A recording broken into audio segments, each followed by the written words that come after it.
যার কথা বলছি ওখানে হিন্দুরা পশ্চিমবঙ্গের বিপন্ন, হিন্দুদের আপনি শেষ করছেন। তিনটে তো মেন জায়গা বেরিয়ে এসছে, মানে ওনার ওই যে হলের মধ্যে ওই অ্যাপ্রক্স 150 লোক ধরে, তার মধ্যে পীযূষ পান্ডে এবং রবীন্দ্রনাথের নেতৃত্বে ডাইরেক্টর অফ সিকিউরিটি 40 জন ছিল। তারপরে এখানকার তৃণমূল নেত্রীরা গেছিলেন বটতলার টিকিট কেটে, আমার জানা নেই, দেখতেও পাইনি।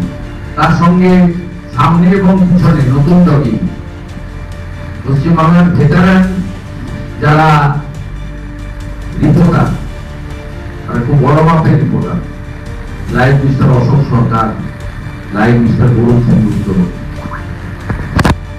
লাইভ মিস্টার হলধর পটল, উমাশঙ্কর হালদার, এরকম রেসপেক্টেড উঁচু মানের রিপোর্টার, সেরকম রিপোর্টারও এখান থেকে কিছু গেছে, নিজেদের মনে করেন না।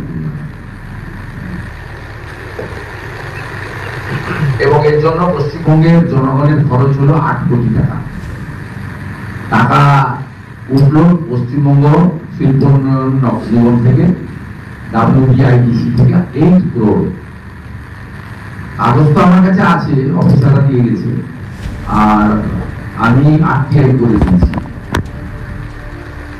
RTI করে পেলে তখন আমাদের দেবো, আর RTI যদি না করে তাহলে আমি তো ফরেস্টে যেখানে যাওয়া যাবে আদায় করে দেবো। আপনি এক্সচেঞ্জার থেকে টাকা গেছেন না। আর আমি দর্শককে চিঠি দিয়েছি, একটু পরে মিডিয়া গ্রুপে দিয়ে দেবো, যে ভারত সরকারের অনুমোদন নিয়ে হাই কমিশনের ব্যবস্থাপনায় ওনাকে সেখানে পাঠানো হয়েছে বা অনুমতি দেওয়া হয়েছে। উনি যেভাবে ভারতকে ছোট করেছেন, যেমন সাংবাদিক বলছেন, কোন সাংবাদিক আমি জানি না, সেই সাংবাদিক যখন বলছেন যে ভারত 3rd লার্জেস্ট ইকোনমি হয়ে যাবে, তখন উনি বলছেন না না আমি ডিফার করছি।